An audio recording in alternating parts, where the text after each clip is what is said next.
Pacaron, tong it on. Everybody listen to this. This is Liverpool inclusion for saying this, okay? This is for the football, and football. Transfer talk or something. Transfer talk.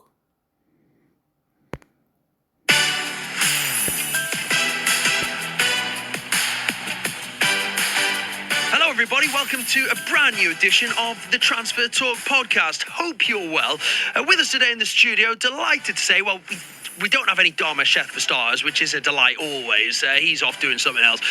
But would be beautiful. Premier League, under Arne's slot, flying in Europe as well. But the only issue, I guess, which is keeping Liverpool fans awake at the moment, is the futures of Mo Salah, Trent Alexander-Arnold, and Vert for the Premier League. Yeah, well, we're going to talk about that. He has made it abundantly clear that he wants to remain at Liverpool, and that is a very good position at the protect against any He is a big Liverpool fan. I mean, just on Virgil van Dijk. differences for Virgil that the club any spot situation again. Lucas Vasquez playing there at the moment, not so great. Always a square peg in a round hole at right back when it's not Carvajal. So Madrid are sort of beckoning him, right? And they're saying, here's your spot. Here it is, right here. Perfect. First team, first choice. Let's go and play. Come and play with Bellingham. Come and play with Mbappe. It's not the same situation as Mbappe, where there was always that narrative of, but where will he play? That is not the case here. So Real Madrid makes a ton of sense for me for Trent. Yeah, Carvajal and Modric on his way out as well. Trent can fill in at centre mid as well, can't he? Yeah. He's perfect for them. But Melissa, as you say, is a big Liverpool fan. I mean, just on Virgil van Dijk.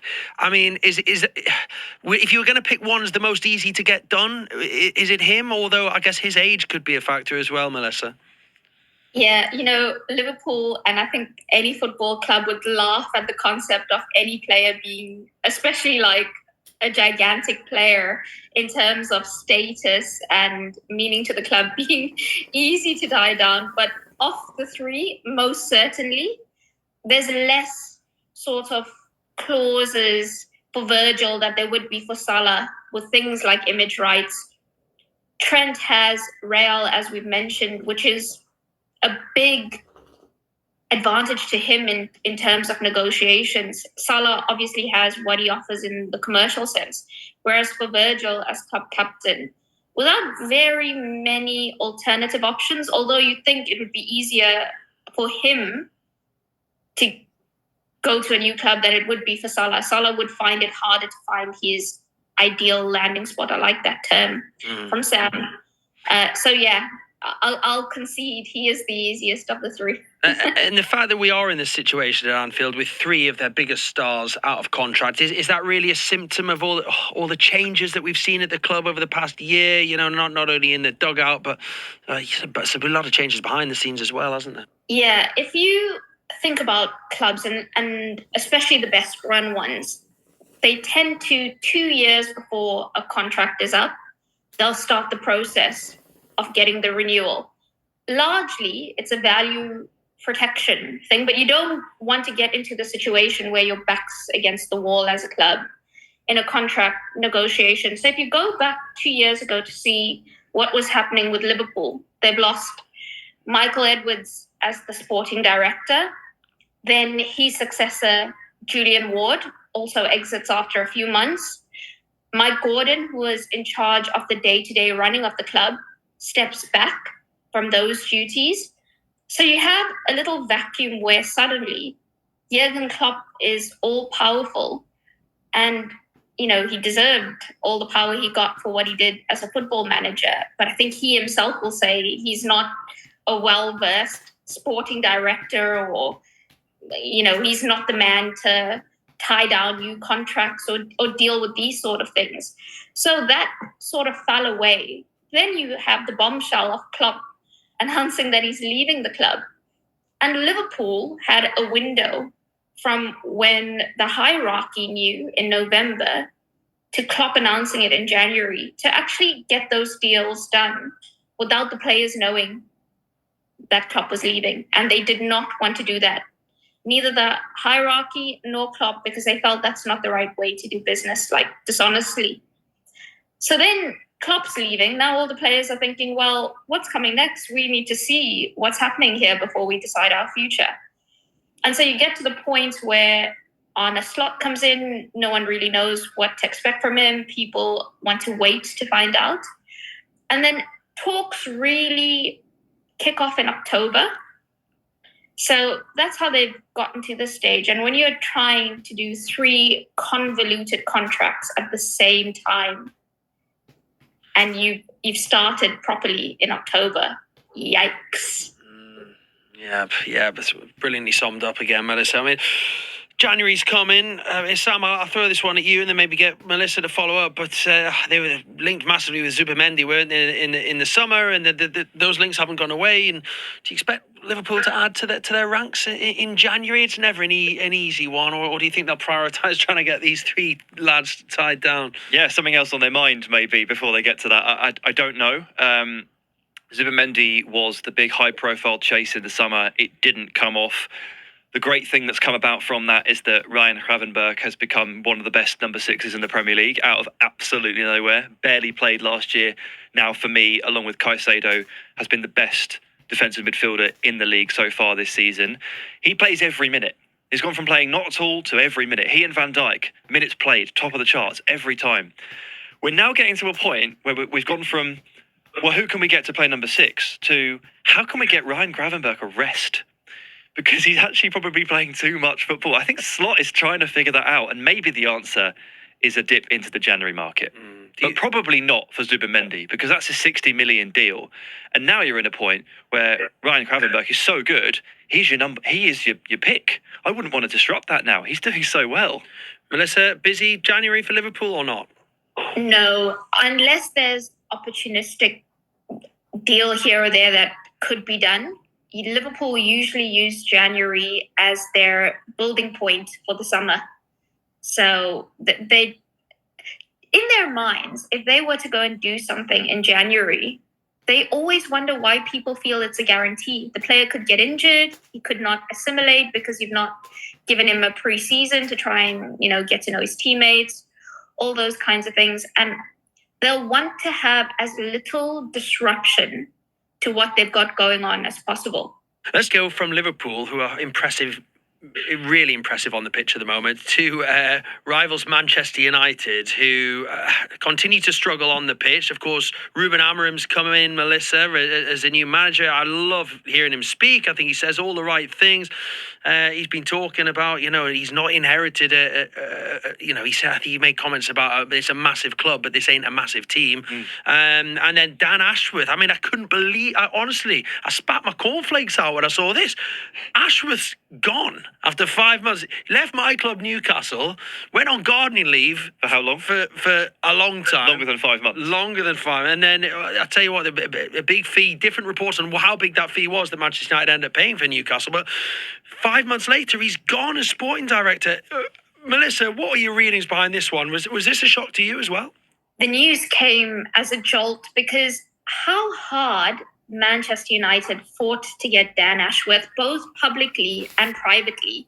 That whole pursuit from the point of identifying him to be their sporting director to actually getting to the point of paying the compensation, which, as you say, depending on which club you listen to, is either £2 or £3 million to £5 million. And then getting him through the door, that was a longer process than he's actually been in the job. Now, I've been told, and I've got 2 sides to the story, and obviously they compete with each other. So I've been told from the club end that Ashworth is too passive compared to the other Ineos hires. He wasn't taking command of his department and his areas that were under his jurisdiction. And he wasn't working in the way the hierarchy wanted and in the manner of which Omar Barada, Jason Wilcox, and Christopher Vival have done. So they felt, was the odd one out, not performing as they had expected him to perform. And then the counter to that is that, well, Ashworth felt he was being left out of a lot of key decision-making processes. A lot of the areas that he was in command of, other hands were involved there, so he wasn't getting the opportunity to put his stamp on it. things he had suggested in terms of collaborative working and how the culture of the club could be improved, that had been vetoed. Even small little things like Sir Jim Ratcliffe has been very, very strong on United being so far behind in terms of recruitment and especially analytics in recruitment. So when Ashworth would advise getting a very good outside analytics firm to come and help the club, that would get knocked down. And he's in a position thinking, well, you want better analytics. We don't have it at the moment. This can help us in the short term. So yeah, conflicting reports there, but it's quite clear that the relationship, the setup, the structure wasn't working. Then you have to ask yourself, having pursued this man so heavily and made such a fuss over him, his appointment, what did you think you were getting? Because the Dan Ashworth that arrived at United is exactly the Dan Ashworth that's been at all the other clubs, who's a very good organizational head. He never professed to be a transfer guru or at the cutting edge of analytics, but he's very good at tying things together and putting a long-term strategy in place. So yeah, a lot of questions for Ineos with that one. There is a lot of questions surrounding Ineos's running of the club, Sam. And I mean, looking at Ashworth and obviously Amorim's predecessor, Eric Ten Hag, he got his players that he wanted in the summer, didn't he? I mean, this almost looks like, awful decisions now, but the likes of De Ligt, Mazraoui, Yoro, Zirkzee, Uarte coming in. I mean, a lot of bodies added. And Sure. Now a new manager who probably didn't want those players. Well, yeah. Do you remember we sat here over the summer and I think I looked you in the eyes and I said, I'm pretty torn here, Pete, because on the one hand, I feel like they're buying players that really suit Eric Ten Hag, and that should be commended. Well done for recruiting players that work for your manager stylistically. On the other hand, I don't think Eric Ten Hag's going to be here much longer, so is that even a good idea in the first place? Man United have wasted so much time here in extending Eric Ten Hag in the face of just about everybody else on the planet going, oh, what? Why? They did it anyway, only to sack him 4 or 5 months later and reset again with Ruben Amorim. Fortunately, some of these signings are going to be manager-proof in a way. Like Lenny Yoro is a very, very good young central defender. He will be fine whoever the manager is. Mazraoui has been really good, really, really good. And as a versatile fullback, he will probably work for just about anybody. But then there'll be question marks over some of the others, unfortunately, like Joshua Zirkzee, who is as advertised, right? Good, hard-working, linking forward, doesn't score enough goals. Will he survive? We don't know. A new manager brings that into question. So it's just more turmoil and more time lost for Man United in what has been an entire year of wasting time. The Euro one was him. There was a lot of talk about his potential injuries before he signed, and then he came and he was injured straight away. And then that was another one people were saying about Ashworth, and it's very difficult. A lot of Newcastle fans pointed the finger at Ashworth for the Sandro Tonali signing. Then he was banned for, had they done the due diligence properly and so on and so forth. I mean, a lot of the blame will land at Ashworth's door, which is maybe why he's gone. But I mean, the other man running things there, Melissa Omar Barada. I mean, he was in place in the summer, but have we seen yet his impact? I mean, is he under pressure as well? It's quite interesting because it seems like Dan Ashworth has taken the fall for a lot of the decisions that have been made, many of which either preceded him or was a result of what came before. So the summer review that kept Eric Ten Hag in his post, Ashworth hadn't actually joined United yet. So, and you have to be careful, I think, when you're speaking and you're meant to be on gardening leave. Both Omar Barada and Dan Ashworth in September told us they had no influence over the club keeping Eric Ten Hag in situ. And they were very, very adamant. We pressed them on it, and they both said it wasn't their decision, which was very interesting because that sort of meant that they were always going to be welcome to a change because he's not their guy. They didn't have a say in that process. But it seems like a lot of things can now be pinned on Ashworth, and the club can move along merrily. This is how it tends to work. Yeah. So he's certainly the fall guy for all this. And guys, we've got to talk about January, because with a new manager, you would think Amram's going to want to bring in some players. I mean, is there budget there, Melissa? Do we think? I mean, Dharmesh has sort of mentioned about a sort of unwritten one out, one in type policy at Old Trafford. Do you think that's still the case? Are they going to have to try and get rid of some of these players that they've brought in order to sign new ones for the new manager? They absolutely do. United do not have money, and it's wild sometimes reading, all the transfer news and gossip on a daily basis, and you see who they're linked to, and you're thinking, where on earth are they going to find this money for all these forwards? They have made it quite clear, and it was communicated to Ruben Amorim, that the financial constraints are real and that he has to extract the maximum from the talents of the club. And that was part of the reason they brought him in. He's got a very good track record of individual development and developing the collective. We've seen teething issues with his structure so far, but over time, they're banking that he's going to get the right parts in place and really bring it home. They have continuously said that they won't go through a spending spree like there was under Erik ten Hag, that they're going to operate in a much more sustainable approach. Now, if you look at that squad and you're thinking, where can they get money from? Who is a good asset that they can sell that they don't actually need? You're struggling. And then you think, Marcus Rashford, because he could be banked as pure profit. There are no suitors for Marcus Rashford. There are none. Marcus Rashford, as with many of the squad, they would have been open for offers to him last summer, which we reported. There was no one knocking on the door. And unless there's some massive shift in form, and also no more reports of off the pitch bad behavior, I think that's going to stay the case. Sam, what do you reckon? Go on. Yeah, just quickly with Amorim, a little sort of mini superpower for him in this scenario here, and presumably United are aware of it when they appoint him, is that, okay, there may be no budget and we can't furnish you with 3 or 4 new signings for you to play your way. The good thing about him is that he is the kind of manager, and not everyone is like this, that can get along and get by with square pegs in round holes. So like the way that he's used players in the past at Sporting, and the sort of players that he has tended to field, say, at wing-back, when he hasn't had a natural wing-back, so he's just repositioned somebody and just changed their game for the next 6 months. He's the kind of guy that can ask other players to do things outside of their comfort zone and really remodel them into something that can be of use, which is a really good thing to have in your corner when you can't afford to buy any more players. So at least from United's perspective, that is a positive.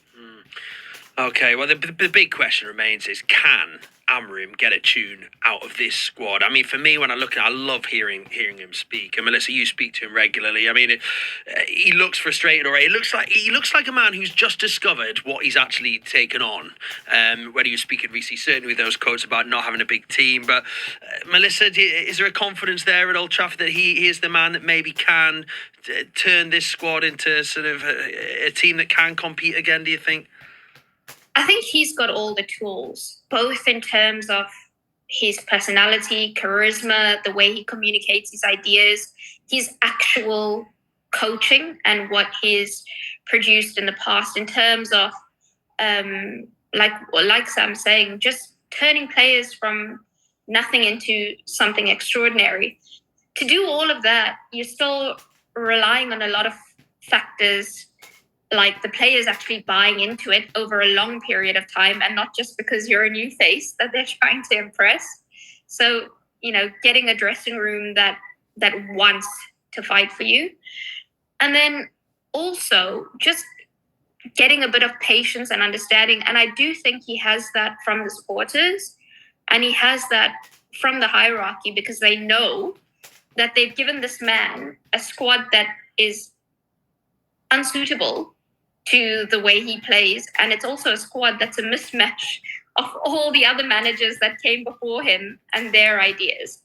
So when you look at United sometimes and you're thinking, why does it look like there's 3 different teams on this pitch playing all 3 different ways? It's because there literally are 3 groups of players there that have been taught or brought in to do different things. It's an incredible situation. Like you say, Melissa, it doesn't look like there's any money to buy any players at all. They'd have to try and sell, but there's not many there who you think, like you said, even Rashford, it's not going to be easy to sell these players, and I think a little bit of patience is going to be needed by Manchester United supporters going forward, and just hope that Amorim can produce something out of this squad, pick up some results, and then start to build from there. But certainly strange times. Melissa, thank you so much. We know how busy you are, and take a bit of time out and come and give your fantastic insight on Liverpool and Manchester United was brilliant. You're going to come back on the Transfer Talk podcast soon and see us again. I hope you are. Only every time Dharmesh is not in. yeah, fair play. Well, I kind of had that rule as well, but it's unfortunately I have to come in and see him all the time, and he winds me up like no end. But anyway, we appreciate you filling the gap while he wasn't with us, Melissa. We'll let you get back to your very busy time there in the Northwest, and hopefully catch up with you very, very soon. But we're going to take a very quick break there for part 1. Big thanks to Melissa for joining us, and coming up in part 2, we preview the January window for the rest of the Premier League teams with Sam, who's going to stay with us. See you in a bit. Welcome back, everybody, to part 2 of this special edition of Transfer Talk as we head towards the January transfer window. We've been joined by Melissa Reddy in the first part, and I'm still here with Sam Tighe, our Transfer Talk regular, all-round great guy, broadcaster. I mean, the amount of talent this man has is quite ridiculous, to be quite frank. Sam, fantastic you're with us here, mate, to talk through some of the other big talking points heading towards January. I want to speak to you about Aston Villa, though. We know you've got a soft spot for the Villa. That's an understatement. We discussed them a lot in the summer. Looking at the summer signings that they made and the season that they've had so far, do you think it was a successful summer? Yeah, I think what my instinct on the business in the summer was that the squad had got deeper, which was really important based on how skeletal it felt over the back end of last season. But the first 11 had got slightly weaker due to the loss of Douglas Luiz and Moussa Diaby, 2 transfers that they simply had to make. The sporting directors come out and essentially explained why. For PSR reasons, Luiz had to go, and for UEFA cost control purposes, Moussa Diaby had to be sold as well. So the instinct was deeper squad, but the first choice 11 probably a little bit weaker. I think that's probably borne out as true. So Tielemans has stepped in and done a really good job for the most part in place of Douglas Luiz. But every now and then you watch a Villa game and you see a lack of control in midfield. And you know that Emery wants to control the game. He wants ball players, he wants possession. And these Villa games are going to and fro like basketball games sometimes. And that's where the lack of Douglas Luiz really starts to show through. So overall, it's still been a pretty positive season for Villa so far, and they're in the mix. But yeah, I think the start of the campaign was always going to be something you have to work through as you slightly remodel your team, and that's proven to be the case. You mentioned there about sort of having to balance their books and selling the likes of Diaby, Douglas Luiz. It begs the question, is there going to be any money to spend in January or not? It feels like, I mean, a lot of clubs, we've already talked about some, but a lot of clubs are running quite a tight ship financially at the moment. Well, I hope it's not as tight as it was last January, because last January was quite boring. So let's pray that there's a little bit more wiggle room in the books for a lot of these clubs. But Villa spent the last week or so of the summer window trying to sign a right back, and they just couldn't put the package together. Presumably that was down to PSR constraints, because we know the owners are super rich and happy and willing to spend wherever and whenever. But they tried to sign Lucharel Geertruida, and he ended up going to Leipzig instead, because Villa just seemingly could not put the package together under PSR constraints. So we know that's where their head's at. And I don't think anything this season so far has changed their idea on that. In fact, right back's been a bit of a problem, because Matty Cash has had a couple of hamstring injuries. Konsa's been forced out there. They've gone through Costa Nedeljkovic, Lamar Bogart. They've actually had 4 or 5 different players play out right back this season, which suggests it's not a settled position. Of course, we just don't know if the financial picture has genuinely changed. Who knows if they can afford to put that package together and sign a player when they simply couldn't in August. You're right what you say about January, not just for Villa fans, but a lot of fans be hoping that their clubs can bring in some sort of reinforcements. I mean, is it realistic to say Villa could finish in the top 4 again with all these extra games in the Champions League? I mean, can they do it if they don't spend in January, mate? Yeah, I mean, last season was clearly a window of opportunity, which Villa did very well to take. 68 points is not an overwhelming number of points. It was great for Aston Villa's circumstances, but like it's not an otherworldly sum. It did feel like a bit of a weaker cast where United were dipping, Newcastle were dipping, Chelsea were dipping all at the same time, and it created this window, and they beat out Spurs. Well done to them. This year, it does feel a bit more competitive. It does sound a bit weird to say that when you look at the 11, 12, 13 in the table, when it's Newcastle, Man United and Spurs, but it's so congested in there. Everyone feels much closer together. There is that window. Problem is Chelsea have leapt in there from Aston Villa's perspective. And now, are you actually in the position where, if you're a Villa fan, you're looking at City and hoping that City are the ones that continue to falter, and you think Chelsea are locked in for the top 3? It's a very strange scenario to be in. So Villa probably can't last through the season and make it to 4th. Their best hope for Champions League football next season, in my opinion, and there is a lot of football to be played, we don't know what happens, but 5th could be Champions League, right? We're going to get back to that conversation once again. It's going to be coefficient FC. Can the English clubs do the business in Europe? Can Chelsea go all the way in the Conference League and do the Premier League? Whoever finishes 5th, a massive favour by winning all those games and bumping up the coefficient. I think if you're Aston Villa, if you're anyone looking to get back into that spot, 5th might be the ceiling, and it might be a scrap for that. Yes, at long last, English football fans support the other English teams in Europe, for goodness sake. I remember that used to happen, yeah. Yeah, I've been saying that for a long time. I mean, I always do, naturally, but it's not for everyone. What about Manchester City? You've mentioned them there, and sort of teams like Villa looking at City going, oh, goodness me, are they the team we're going to have to finish above to finish 4th? It's incredible to even be having that conversation. I mean, their problems have been well documented this season. They've got a lot of injuries, and there's a lot of talk about the finances at City as well, as we know, with all the charges, which, of course, City deny. But is City in a position, do you think, to bring in players in January? Yeah, it's a very sensitive subject, isn't it? Because of the charges and the allegations surrounding the club. So how they want to play that and how public they want to be about potential spending is up to them. And it is obviously going to affect what City do, either in the positive or the negative. I have pretty much no doubt that based on the sales, the sheer number of sales that they have made over the course of the last 3 years, specifically academy players, and the fact that they have actually not spent that much money recently, I think some of the fans have been a bit underwhelmed by how much money City has spent since they won the treble. I'd be surprised if there wasn't wiggle room here, Pete. I would. I think there's probably room to spend if they want to, but there is a PR element to spending here that City need to consider as well. I'd say they desperately need to, based on the performances. I'd say they definitely need to look at the central midfield area, given that Rodri is out for the season. I don't know what the answer is here, because finding another Rodri is obviously impossible, but they need to do something here to shore things up. I think they lack physicality and creativity in midfield, which is a very strange thing to say about a team that's been so good for so long. If they could address at least one of those two concerns, I would do it. And they've got players who are sort of getting towards the twilight of their career that have been so important, and the likes of Kyle Walker, Kevin De Bruyne. I mean, it's incredible having these conversations as well, but they're players who you think would probably command decent transfer fees as well if they were able to get them out of the club. I mean, do you think they might look to do a bit of player trading with the likes of those guys in mind? Yeah, I mean, De Bruyne, I think he comes up to the end of his deal, doesn't he? So I think he is probably just going to, if he goes, he just goes and just leaves at the end of the season. Big chunk off the wage bill, though. Yeah, sure, it is. Kyle Walker, the performance decline this season has been a bit alarming. It really, I did not see this coming. And to be fair, players getting towards their mid-30s, it can be very sudden and it just happens. But I definitely didn't see the drop-off to this point. So a lot of things to consider there. And I'd probably just throw Bernardo Silva in there as well, just because he gets linked away all the time. For the last 4 years, he's been linked to Barcelona. He's still there. But as we get towards this point where you do start to look at City's squad and think it's a bit of an end of an era feel to it.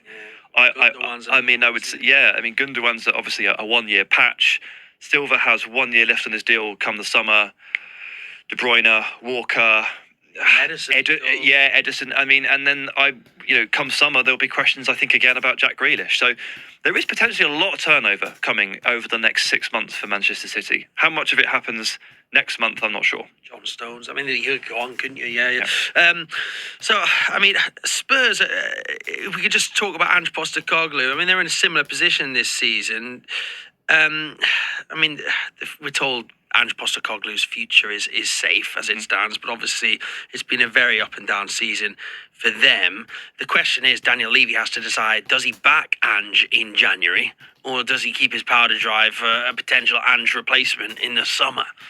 Yeah, there's a lot of noise about Postecoglou. There is, presumably that noise and that clamour is propped up by an expectation that has been set on the club, right? People think that Spurs should be challenging for the top four. They should be challenging for honours. Postecoglou hasn't exactly dimmed those fires either, because right at the start of the season, he turned around to everyone and said, well, usually in my second season, I win a trophy. So he's raised those expectations too. But in the summer, I sat in this seat, and to my left was Dan Kilpatrick. And Dan was asked the question, are Spurs in contention for stuff here? And he said, not by the look of their summer business. Because a team who thinks that they're in a position to challenge and take that next step does not spend most of the summer signing under-21 players for the future. Archie Gray, Lucas Bergvall, Wilson Odobert. We're talking about £70-odd million here invested in young players that are going to be great in the years to come. Not players that tip you over the edge right now. It's a young team. It's a really inconsistent team. And they play according to who they are. 1 week they beat Man City 4-0, 4-1. 1 week they beat Aston Villa 4-1. And the next week they lose to Bournemouth and implode against Chelsea. That's the nature of a young team. So, yes, Spurs should probably look into the market. It's probably not in Postecoglou's control. What I would say to those that are questioning Postecoglou himself is, are you convinced that any other manager in the world would actually get anything different out of these players? Because the volatile nature of the performances is very much linked to the age of the squad. And unless you replace all the players, that doesn't change. A new manager doesn't change the fact that all of these players are very inconsistent. Yeah, it's a weird old season for so many clubs, Spurs included, and City as well. And it's weird in a different way for Chelsea, because all of a sudden, after years of the last few years have just been like they're buying all these players and not going anywhere, all of a sudden it seems like they've finally clicked into place. Enzo Maresca's doing a brilliant job. They're certainly looking like top four certainties at the moment, as you already said, and potentially title challengers. And we've talked about them every Transfer Talk podcast, every summer, every January. They're the ones that spend, but surely not this January. Can you see them doing much? Well, we're very thankful to Chelsea for keeping us warm during these winter months. But I mean, it's Chelsea Football Club. They'll probably make a few transfers. That whether or not it's for the first team, or whether it's just picking up another couple of South American talents for 2026, they'll probably do something. They're constantly player trading, constantly trying to work the market. So there's a few there who they could sell as well. I mean, some clubs you think, who could they sell? Chelsea have got a few there. You could think they probably have some suitors for, Yeah, sure. I mean, just watch them on a Thursday. And then all of those players are presumably available for transfer for the right price, because they're in the B squad, more or less. Maresca's done really well here to just split the squad in half and just work with one set and another set, whether it's a weekend or a weekday. I've been very, very impressed with him. But yeah, a lot of those players, like Axel Disasi, for example, I'll just pick one out. Yeah. But there's several.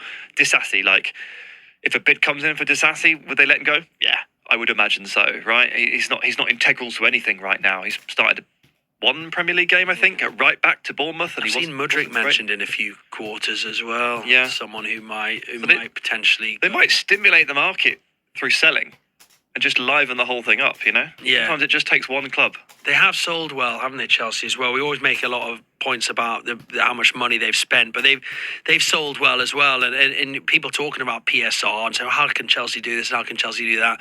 When you start writing down all the sales they've made to Saudi and elsewhere, they have brought in a lot of money, which makes it easier to spend, of course.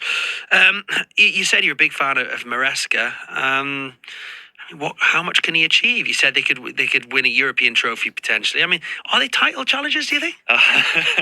It's the question everybody is asking. I mean, Maresca is not interested in this conversation whatsoever, to be fair to him. And I understand why. It's very dangerous sometimes to raise expectations or maybe get in the players' heads. But Chelsea right now are playing at a very, very high level. They're playing at a higher level than Arsenal are.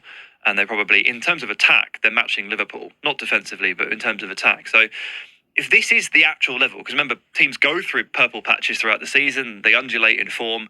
This could be a bit of a 10-game spell. Or it could be the new normal for Chelsea. This is their level. That is the determining factor as to whether or not they're in the title race. We are in December. There's a long, long way to go. But if they carry on playing like this, yeah, of course they are. Of course they are.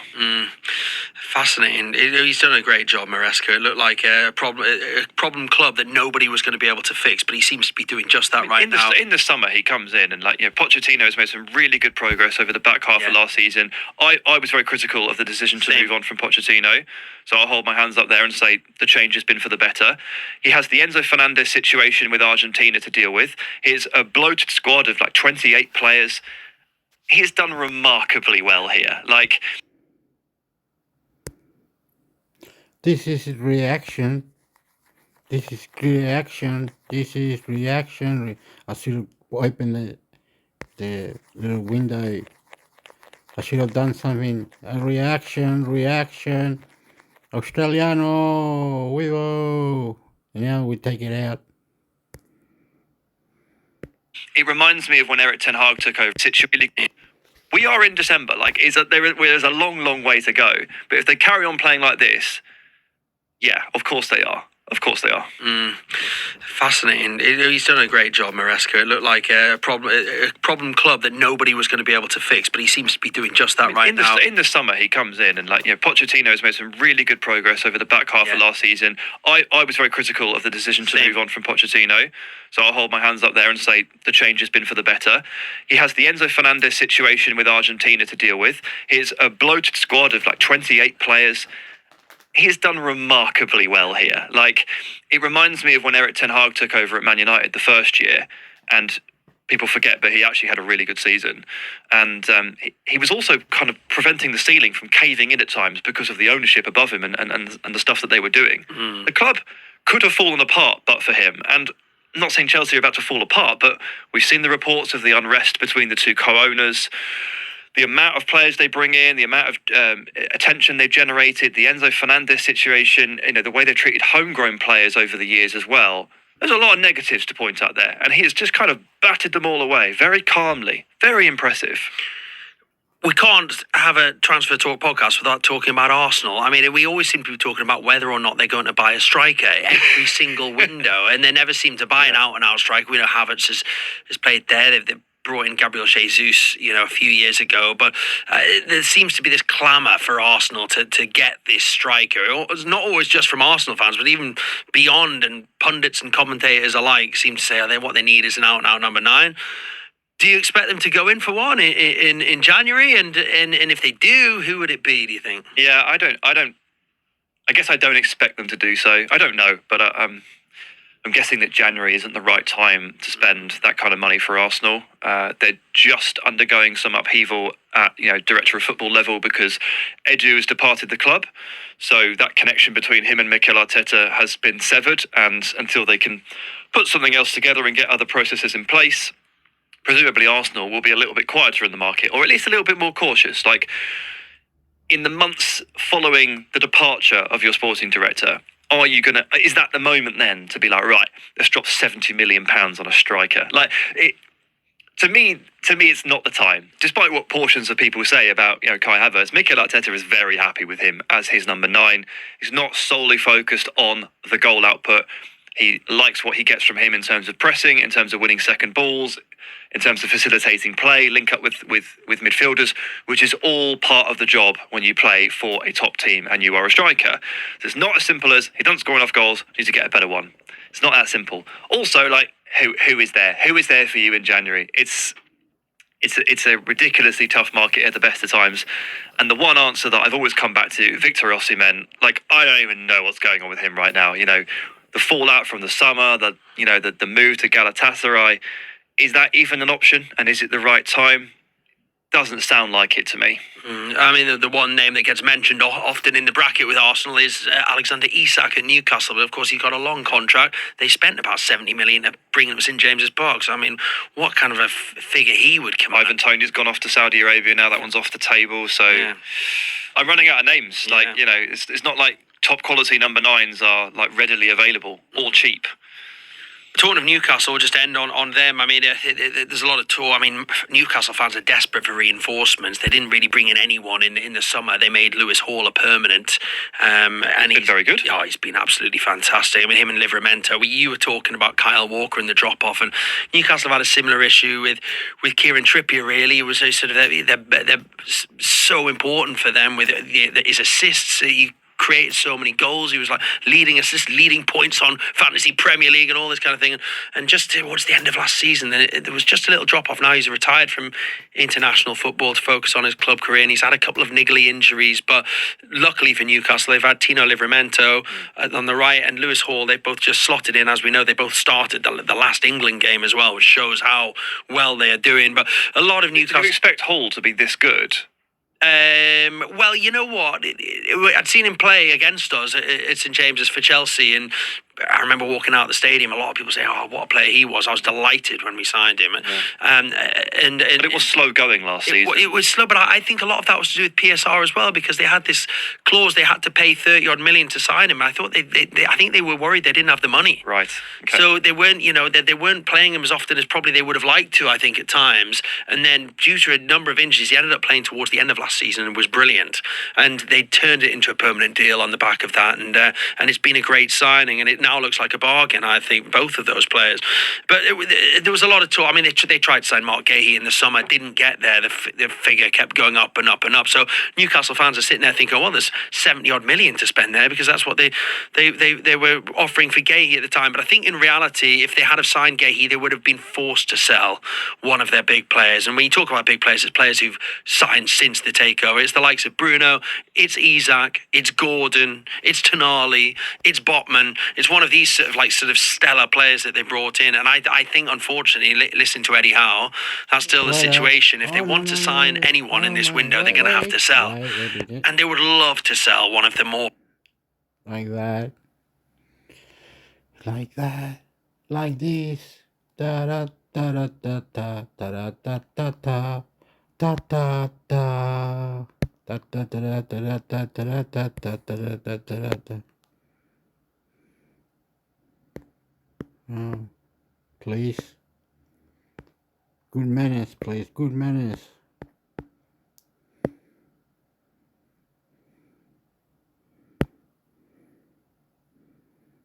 Oh, this one is the Liverpool one.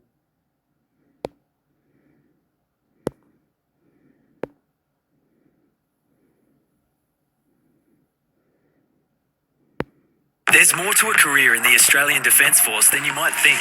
You'll have a great... Quite funny how early this penalty decision, because I thought that foul was outside the penalty area, but it was still a clumsy foul.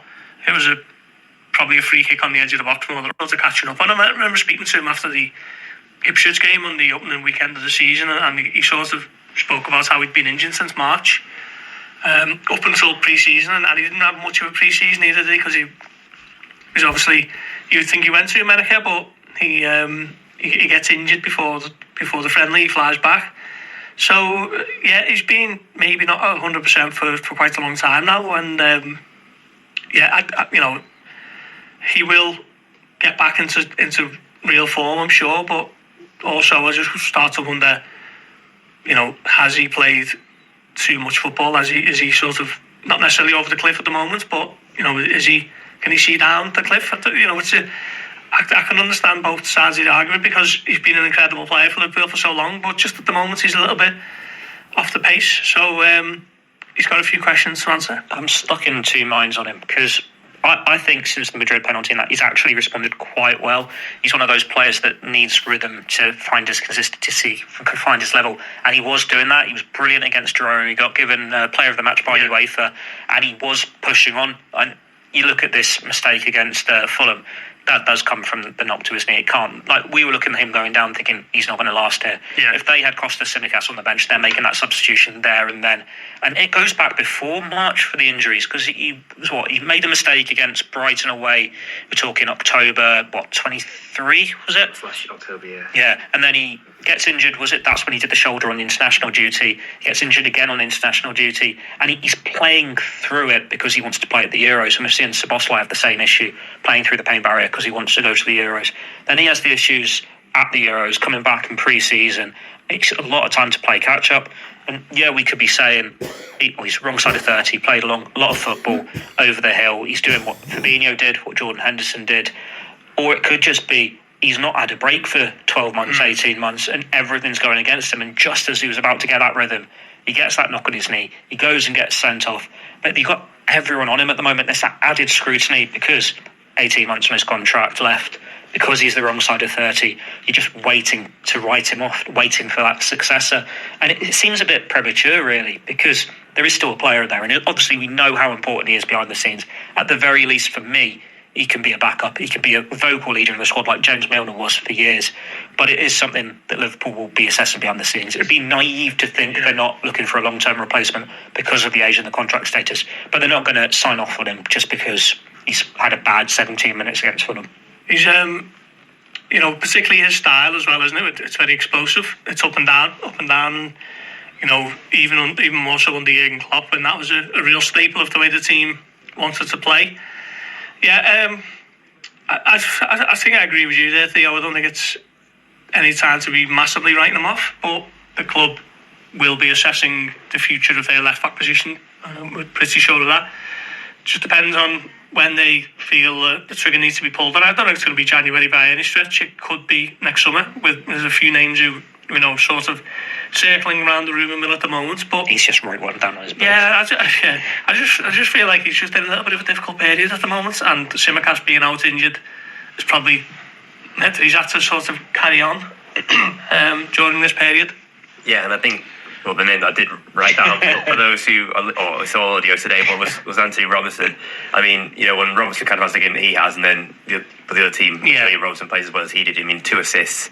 Marcus Silva was singing his praises in his post-match press conference. Was a bit wary of giving him too much praise, obviously, with the January transfer window coming up. Anyone think you wrote the piece? Well, but I mean, maybe I've seen people say maybe he's a bit too old, 27. He's too old. Then fits the age profile. But in terms of someone who gets up and down, he's very much a profile that Paul will be looking for. You'd imagine. He was really good, yeah. And I think someone asked about Robinson last week in the comments, but he'll be 28 before next season, and I think that's too old for Liverpool, who tend to sort of recruit between 21 and 24. So as good as a player as he has been this season, I think maybe it's the ship might have sailed for him. Especially when you think the money that Fulham will be asking. Exactly. I mean, he's only a couple of years younger than Robertson, isn't he? Yeah. Personally, I agree. The ship's probably sailed was the age, but he is a bit of a late bloomer. He was on loan at Bolton when I was there, and he was great there offensively. That's not a player back there. But he was still raw, and it took a while for him to get into the Premier League. Like, he was at Wigan, wasn't he, after Everton? And that was like Championship League One when they were. He nearly got the move to AC Milan. Yeah, he nearly got the move to AC Milan. I think a heart issue stopped that. Southampton will have to make do. Back now. Like, they're too far back. The squad's not a squad. It's old players, injury-prone players. They're falling out with each other left, right and centre. Something is broken in that camp. And then you've also got the cloud of the charges as well. It is like Liverpool in 2020-21 and in 22-23, where it's so much to do. Liverpool only got into the Champions League in that first one because Alisson scores at West Brom. Like City, they're going to be on the risk now of missing out on Champions League football potentially. They could regroup, they could sign well in January, get players back from injury, but they've got a glaring absence in that middle of the pitch in Rodri. And it's just all falling apart there. Guardiola looks a broken man. We can discard them from the title race. I'm not saying they're going to be out of it completely next year, assuming they don't get relegated. But it's like Liverpool those 2 times. They're not in title contention. With Chelsea, they're the informed team, aren't they? They look so good at the moment, but the players don't have that experience of winning Premier Leagues and Champions Leagues or competing for them regularly. It's still a very young squad. Maresca's obviously going to come out and say we're not ready to compete because he doesn't want that pressure on them, whereas I'm sure Arne Slot will come out and can say, put the pressure on them a little bit, going, oh no, they're a very good side, they can. but I still think that will cost them short. That inexperience, like we saw Cucurella getting sent off in, was it the last minute? Granted, he's won the Euros in the summer. He's one of their more experienced players, but there's just something there that hasn't got them quite right for a title race. The only way it comes into play here is if Liverpool keep dropping points, or if Arsenal aren't quite there. Like it doesn't feel at the moment it's going to be a season where you need 96 points to win the Premier League title. Could be wrong. One of the teams could absolutely storm it away, but when it is those lower margins to win it, it's a bit more open. I think, just to say about Chelsea, I think they're going to massively benefit from being in the Conference League. You know, Liverpool and Arsenal and I suppose City all in the Champions League, playing pretty much the same players without making too many changes against, you know, top level European clubs. Chelsea going to Astana with, you know, a load of academy lads and players who aren't really near the first team setup. And the fact that they've got such a big squad means that their big guns are basically playing once a week, and that will have a massive, you know, boost to them at some stage. It already has, I guess. You know, the last few weeks we've won 5 in a row, so I think that's a big plus for them. But what I would say is I don't think this is through any sort of incredible design by Chelsea to stumbled across a title challenge. I think they just find themselves there because of the amount of players they've amassed. You know, it's a really good squad. It's a squad of good players who haven't always shown the true level, but at the moment they're in form. And I'd be hesitant to sort of look at the Todd Bowley buy every player going and sort of say that, well, you know, the grand plan is finally revealing itself. It just feels like they've stumbled on it at the moment because Arsenal can't really get going and City have had the mother of all fall-offs. And Liverpool have benefited from that as well, but Liverpool look a bit more of a coherent side who look, like Theo says, you know, with players in there who won the league, you know, built to last. I still question whether Chelsea's defence is good enough. I don't think the keeper's good enough. But at the moment, you have to take them seriously because they are the closest challengers to Liverpool. They haven't had many injuries yet, have they? Or if they have, the squad's been that big, you don't notice it the same way because there isn't a clear, this is their first choice centre-back pairing. He is world class in that position. Like the main man is Cole Palmer, and then Jackson up front. He looks a lot better than he did last year. But then they can just rotate on the wing so much. Whether they've got a Felix in there, Madueke, Sancho, Mudryk doesn't even get a game, does he these days? Neto. They've got so many options. It's an incredible amount of players, that isn't it? I mean, Chelsea's squad is the youngest in the Premier League. I think the average age is 23, which is no surprise given how many academy lads and whatever they've got on board. Liverpool's, I think, is 26 and a half, so it just kind of goes to show that Liverpool a bit more. You don't win anything with kids. Well, I think as well. Liverpool's older players are they separate. Stalwarts, aren't they? Van Dijk, Alisson. I mean, Trent's only 26, but Robertson. But the players who've won a lot, haven't they? And I think you look at the troubles maybe Arsenal have had over recent years because they haven't won a big trophy. That's maybe hindered them getting over the line in the Premier League. Well, the difference, isn't it? Arsenal's players who have won it is like Jesus, Zinchenko, and Havertz at Chelsea in the Champions League. But they weren't necessarily leaders in those games, first names on the team sheet. Whereas Van Dijk, Salah, Alisson, Trent, Robertson, they all are. And even the fringe ones like Joe Gomez, he's the longest serving player at the club. There's a lot more experience in that Liverpool camp. There's got the blend of the younger players that want to prove themselves, whether it's Szoboszlai, who's realised he spoke too much last year and now wants to do his talking on the pitch, or the likes of Jones and Elliott, who were on the fringes when they've won stuff before. But then the international stuff as well, like we've got World Cup winner in this squad, in Alexis McAllister. Granted, Chelsea have got that in as well in Enzo. But the Liverpool squad, while it doesn't have the numbers of Chelsea's, it still feels more complete in terms of two quality options. There's about 5 national team captains in the Liverpool squad, isn't there? Which, you know, is sort of tells you how professional and dedicated they are behind the scenes. You know, Canate's been given the armband as well. Bradley, yeah. So, you know, it's a Liverpool team that is not going to, you know, they're going to be as dedicated off the pitch as you'd expect and you'd hope for the coming months, which bodes well. But yeah, at the moment you can't discount Chelsea at all, and you have to say that they are looking the most likely to put up a real challenge. And you know, there were benefits to having the Merseyside derby postponed in terms of keeping players fit, and that McAllister has his suspension out the way now. But on the flip side, it's sort of opened the door a bit more for Chelsea, hasn't it? Because that gap now is only 2 points, whereas 2 weeks ago it was 8 or 9. So that you'd assume they're going to be top when Liverpool kick off against Tottenham. Well, this is going to be my next question. I mean, of course, he's already answered in terms of the derby. It's that 2 point. It's a bit of a false gaff at the minute, because, as you say, because Liverpool have got the game in hand. I mean, there's no guarantees, they'll go and win it, Goodison. But I mean, Theo, how do you kind of view that? Would you rather play the game or have the week off? I think marathon, not a sprint, that old cliche. It's better to have had the week off to get a few players back from injury. Granted, they're still bare bones on defensively, but they've got Jota back, they've had Alisson back, they've got McAllister back from suspension, Chiesa there, the squad is looking a lot healthier. Still, you're a bit wary of having that gap now down to 2 points, considering what it was. But at the start of the season, if you said you're 2 points clear, at this point of the season, you bite anyone's hand off. Granted, you'd expect it to be City breathing down your necks, not Chelsea. It's just then, if they can bounce back with a win against Tottenham, because say Tottenham take points off here, because they're very hot and cold, you're getting a bit nervy. But this is Liverpool not in their strongest moment, in terms of they weren't great for a half against Newcastle. They had to play 10 men for 90 minutes or whatever against Fulham. Weren't great against Girona.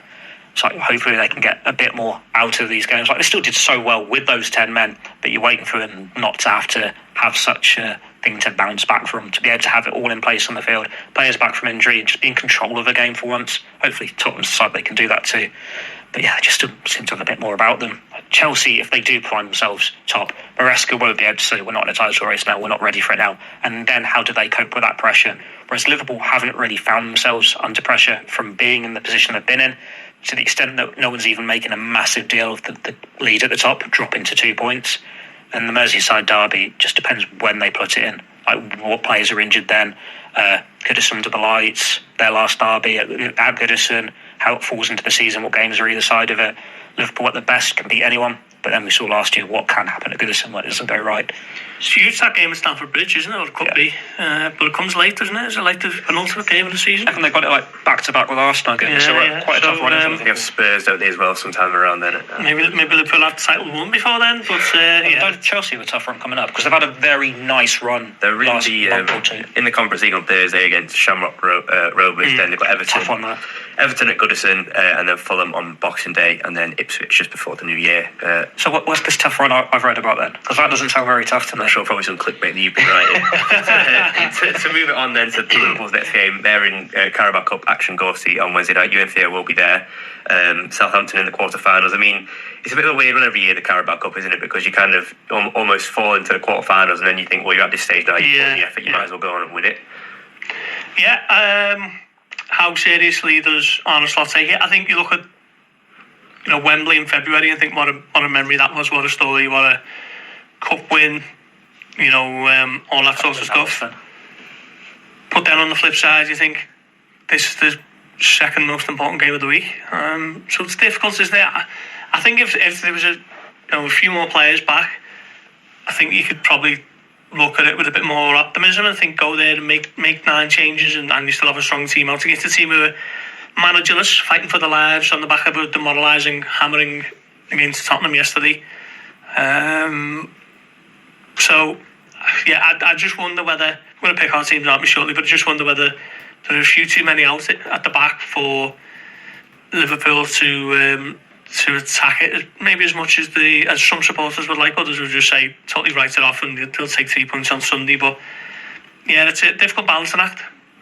Yeah, so there'll be no Robertson, no Tsimikas, no Bradley, no Konate. I mean, how does and they said Klopp, then how does Slot negotiate well, Klopp's not there either. How does Slot negotiate that, Theo? I mean, do you throw the kids in? We know earlier Nalo was involved with the 21s in their draw at Crystal Palace, so there's maybe hints that some of the academy players will provide kind of part of that 18 or 20-man squad, whatever it is these days. It'll be interesting to see what he does.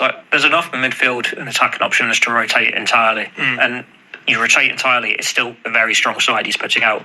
It's just then the rest of the team, you'd assume Keller is going to come in and goal, but the back four, Nalo has never played senior football before. Norris has had a substitute appearance for Liverpool, played for the first team when it was really the 18s and the 21s against Villa, I think, or Shrewsbury, one of those two, and then a mixed spell of loan at Tranmere. It would be a big ask to throw him in, but if he's next to Virgil van Dijk, Joe Gomez, Trent Alexander-Arnold, you're not so worried about it. You could maybe throw one of the kids in, but I wouldn't put both. There's enough space between these fixtures. Like, so 3 days since Fulham, 3 days before Tottenham. You can risk it. Granted, it probably depends on Robertson's knee. If Robertson's knee's fine for the weekend, how's Tsimikas doing behind the scenes as well? Because we saw him back on grass and individual training. Isn't he? Yeah, he's not done team training yet, but they're getting closer. And Slot said before that 3 of them, Konate and Bradley as well, they should all be back for January. So I think there's enough there that they can take it seriously. They should have their sights on. We can get another Wembley trip in here. We can get the first trophy of the Slot reign in here if everything goes our way. We saw what Liverpool did in this competition last year when nothing went their way, when there was all the kids. But it will be hard with that back four, because do you go for the natural option at left back in Norris if no one else is available, or do you put Gomez there? Do you put Trent there? Put Gomez right back or Quansah right back? There's so many different things here for Slot to consider. Or just on a curveball, Graham Burt centre back 3. He's got a few options, doesn't he? It's just not ideal. I just made that up off the top of my head there. Of course, you're looking a bit further up the field then. I mean, obviously Jota, you'd imagine, will get a first start. You'd like to think, after having not played a lot of football. Elliott and Chiesa, those two in as well? Or? Yeah, Elliott certainly in the sort of advanced role. I'd like to see that. Endo will start. I think McAllister could do with a couple of minutes, because it's been 2 weeks now since he played against Newcastle. So there's your midfield 3. Chiesa, I'd give a run out. Like I said a couple of weeks ago, or maybe even last week, Chiesa now, his role is just to ease Mo Salah's workload. You know, forget getting up to 100% and putting in your best performances for a month or so. Just get on with it at the moment. So that is why he's in the team for me.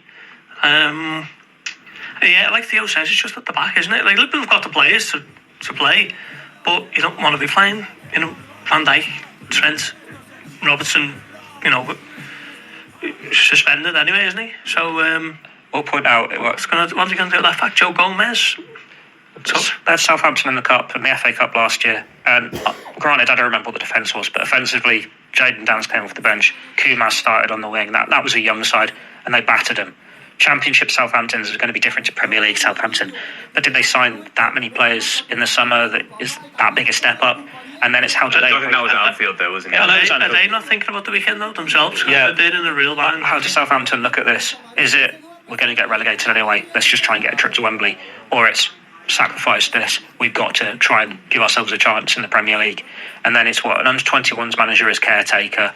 Not quite sure what they're doing, for how long they want. I can't imagine the fans are going to be greatly on side after what happened against Tottenham last night either. They want a response though, but it's the confidence is going to be low. Yeah, I think there are issues for both teams heading into it, aren't there? And Liverpool's are a world away from Southampton, so fortunately.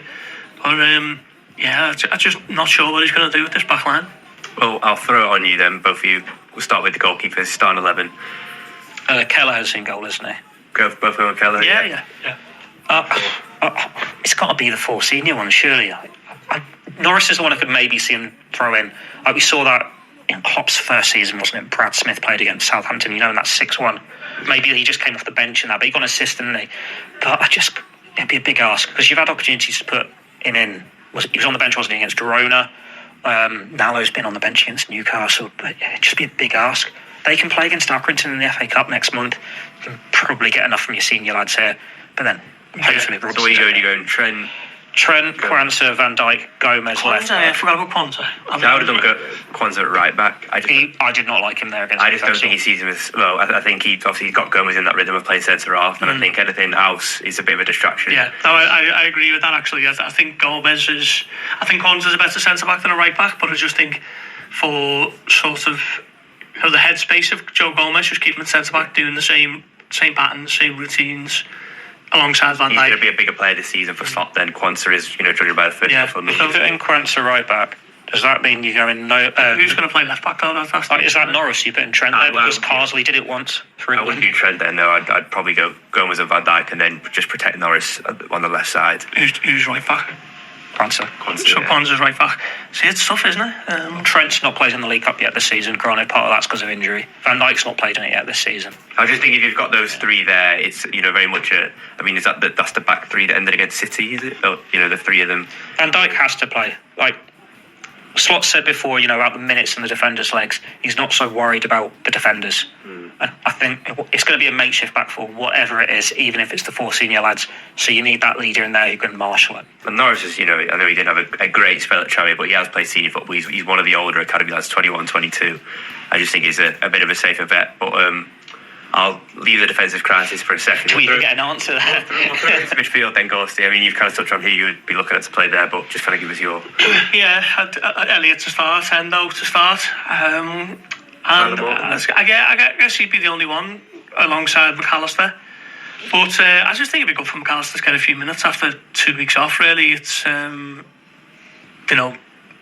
thought he was a little bit off at Newcastle, but he wasn't the only one. But it'd be good just to get, maybe an hour in him and then swap him for Tyler and see how it goes. But yeah, McAllister alongside Endo and Elliot a bit further forward. Yeah. I'm stuck in two minds here, and it's around Harvey Elliott and Chiesa, really. So McAllister's definitely started for me. Hasn't played for a couple of weeks, given those minutes. He's in a deeper role. Endo's coming in, but then it's how fit's Chiesa, because that determines where Elliott plays. Like, can you start Chiesa? Great, Elliott's number 10. Otherwise, you're going to need him on the right-hand side, and then Morton's the alternative. Then you put McAllister number 10. I want to see Chiesa play a game. I've not seen him play yet for Liverpool because I was off when he was playing. He looks like a great time. West Ham game. It's been nearly 3 months, hasn't it, since that West Ham game, and that's his only start, and he played an hour. So I'm giving away the front line here by saying Chiesa's going to start for me, but that's what I want to see. McAllister, Endo with Elliott as the number 10, because Elliott was so great there in pre-season too, back end of last season. But I'd still be a little bit surprised if he considered Chiesa ready to start this, just because he had so long out and they're being a bit more careful with him. Yeah, go see front line. Yeah, I'll just play Chiesa just to give Salah a breather. So what if you're not 100%? Just get on with it. It's that time of year, and you've got to dig in, and you'll manage his minutes and manage his fitness a bit more considered when they get a bit of time and space in January. So that's what I'll be doing. Jota through the middle. Diaz, Nunes off the left. Yep. Elliott is a right side option if Chiesa's not ready to start. I want to see Chiesa start. I'd imagine it'd be Nunes down the middle, Jota on the left. But maybe there's a way there you could say Jota plays 55 minutes, Chiesa plays the rest. Gakpo's been great in this competition. Needs the rest. Yeah, 4 goals. Yeah. It's a tough one, isn't it? I would say he's got so many options there, but that's what makes it even harder to predict it. I want to see Chiesa, Nunes, Jota. Score prediction, Ghosty. I mean, it's how much Southampton want to go for it, isn't it? Do they really want a 2-legged semi? But then there's a chance of another trip to Wembley. Last time they were there was it 2016? Apart from the playoff final. 2016 against United, yeah. When Zlatan scored in the last minute. Let's go 3-2 Liverpool, bit of an eventful one. Yeah. 2-0 Liverpool. A worthwhile trip down to Southampton for you, I'd say. But that's everything for today's Blood Red podcast. All the reaction, or the preview of Southampton, and all the reaction. You meant the pre-reaction to the podcast there. Or you did a little after show. All the preview and the reaction from Southampton will be available on the Echo's website.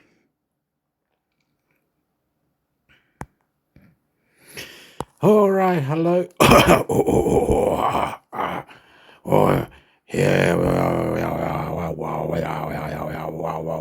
Dun dun dun dun dun dun dun dun dun dun dun dun. Oh yeah, dun dun dun dun dun dun. La escoba, que la escobita, la escoba, la escobita, la escoba. La escobita, la escobita, la escoba, hiciste la escoba, pasa la escoba al chancho, pasa el chancho, arriba, abajo, ¿qué pasa? Que adentro el más extraño, explotando, sabiendo, endo, explotando, tratando, sabiendo, endo, ¿qué pasó? Que no sé qué tendrás, hay que explotar. Vitamina. This is red blood. My God. God, YouTube, God, Google, God, you.